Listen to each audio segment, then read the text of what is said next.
Oke, eee, sekarang kita sampai pada bab mengenai profesi tenaga kependidikan. Kalau tadi kita sudah bahas profesi itu apa, dikatakan sebuah pekerjaan, dikatakan sebagai sebuah profesi apabila memenuhi syarat-syarat tertentu yang tadi sudah kita jelaskan.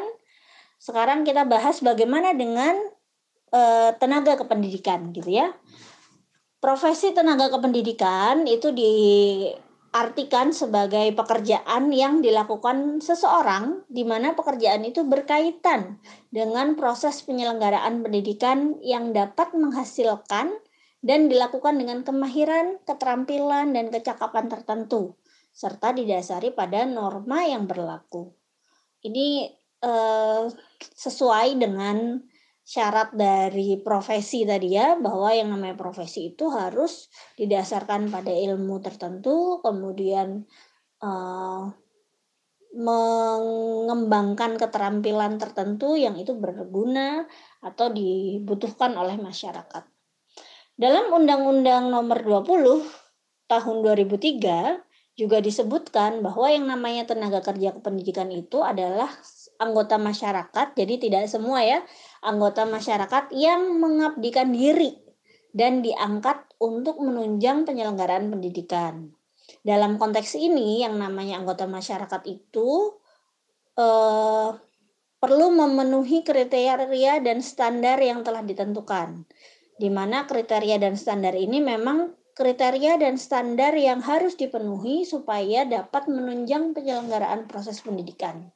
Seperti misalnya yang termasuk dalam tenaga kependidikan menurut undang-undang adalah pendidik, kepala sekolah, pengawas, laboran, kemudian pustakawan, peneliti, dan tenaga teknis administrasi penyelenggaraan pendidikan.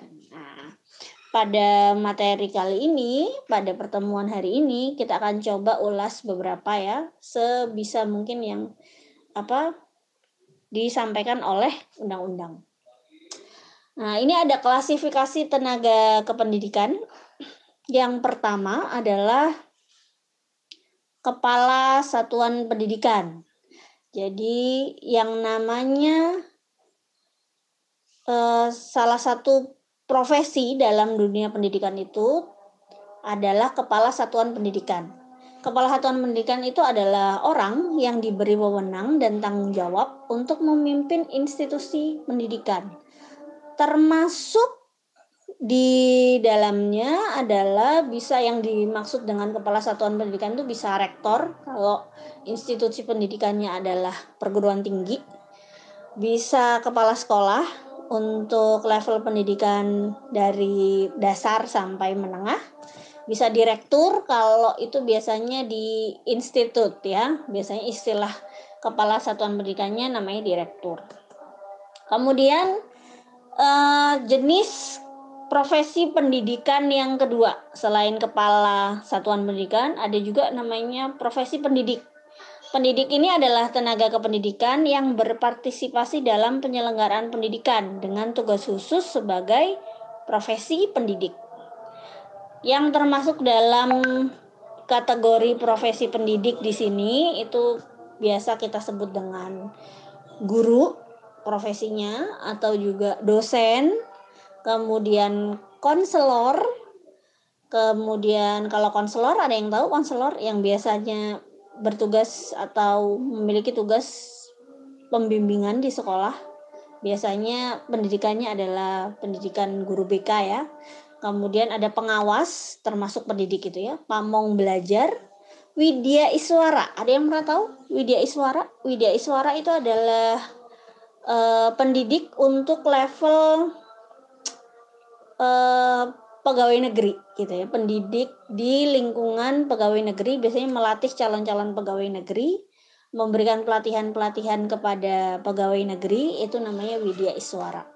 Kemudian tutor itu guru di level biasanya ini ya, di lembaga kursus gitu ya. Termasuk juga fasilitator itu juga di istilah guru untuk jenis pendidikan informal non formal ya. Kemudian ustadz untuk pendidikan agama biasanya.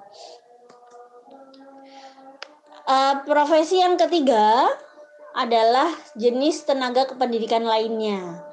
Tenaga kependidikan lainnya itu adalah orang yang berpartisipasi dalam penyelenggaraan pendidikan pada satuan pendidikan atau institusi walaupun tidak secara langsung terlibat dalam proses pendidikan.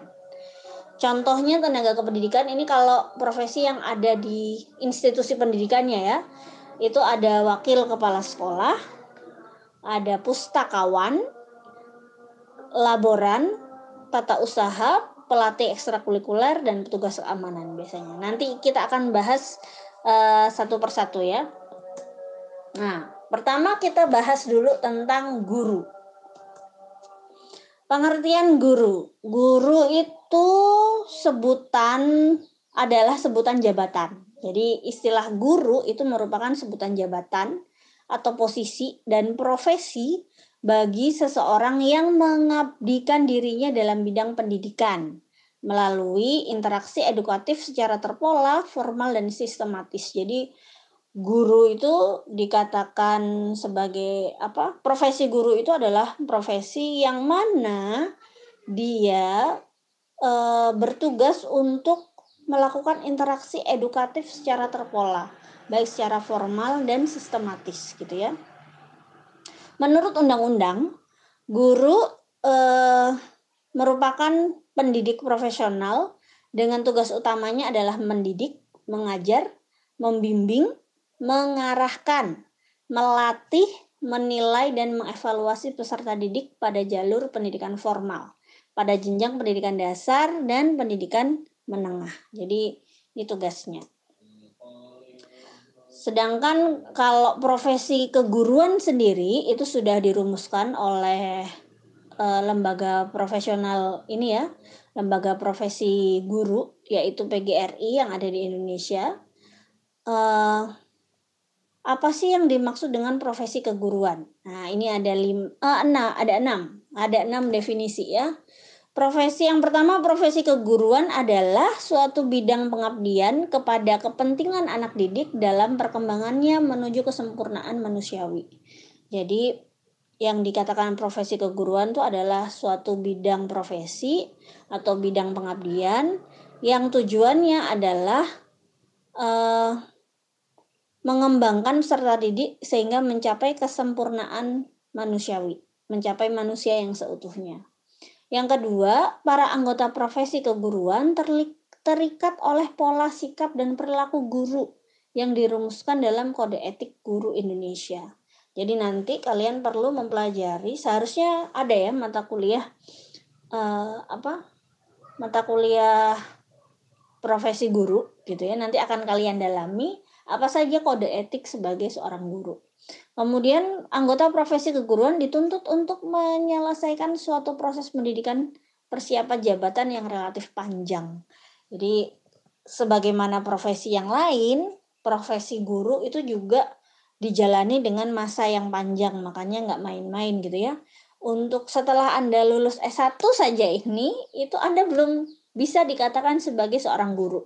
Anda baru bisa dikatakan sebagai seorang guru ketika sudah menjalani pendidikan profesi gitu. Jadi ini hanya tahap pertama gitu ya, selama 4 tahun. Kemudian tahap kedua nanti akan diatur lebih lanjut. Yang keempat, para anggota profesi keguruan terpanggil untuk senantiasa menyegarkan serta menambah pengetahuan. Sudah menjadi syarat untuk seorang pendidik adalah menyegarkan dan menambah pengetahuannya. Seorang guru haruslah orang yang suka belajar, seorang pembelajar gitu ya, menyukai tantangan, menyukai hal-hal yang baru gitu ya, sehingga nanti pengetahuannya akan berkembang. Para anggota harus memiliki kecakapan, keterampilan teknis yang mampu menyentuh nilai-nilai kemanusiaan yang mendasar. Sifat khas seorang guru itu adalah memiliki skill dalam menyentuh nilai-nilai kemanusiaan yang mendasar. Harus bisa memanusiakan manusia gitu ya. Memperlakukan manusia sebagaimana layaknya manusia. Jangan sampai kemudian ada guru yang sikapnya cuek, kemudian suka mengambil keuntungan dari siswanya gitu ya, maka dia sesungguhnya telah melanggar kode etik profesinya. Kemudian yang keenam, para anggota profesi keguruan perlu memiliki sikap bahwa jaminan tentang hak-hak profesional harus seimbang dan merupakan imbalan dari profesi profesionalnya. Seorang anggota profesi guru harus punya keyakinan bahwa jaminan tentang hak-hak profesional itu akan datang seiring dengan upaya gitu ya. Jadi nggak yang baku kayak orang kantoran gitu ya. Kalau kemudian kita mengerjakan tugas kita secara profesional, maka itu dengan sendirinya hak-hak kita itu akan dipenuhi gitu ya, akan terpenuhi baik oleh pihak yang berwenang maupun oleh yang lainnya gitu. Tapi ketika kemudian profesi ini dikerjakan dengan sesuka hati, sebisanya, ya tentu yang akan diperoleh berbanding lurus dengan upaya yang dilakukan. Ciri-ciri profesi keguruan ini menurut NEA ya, National Education Association.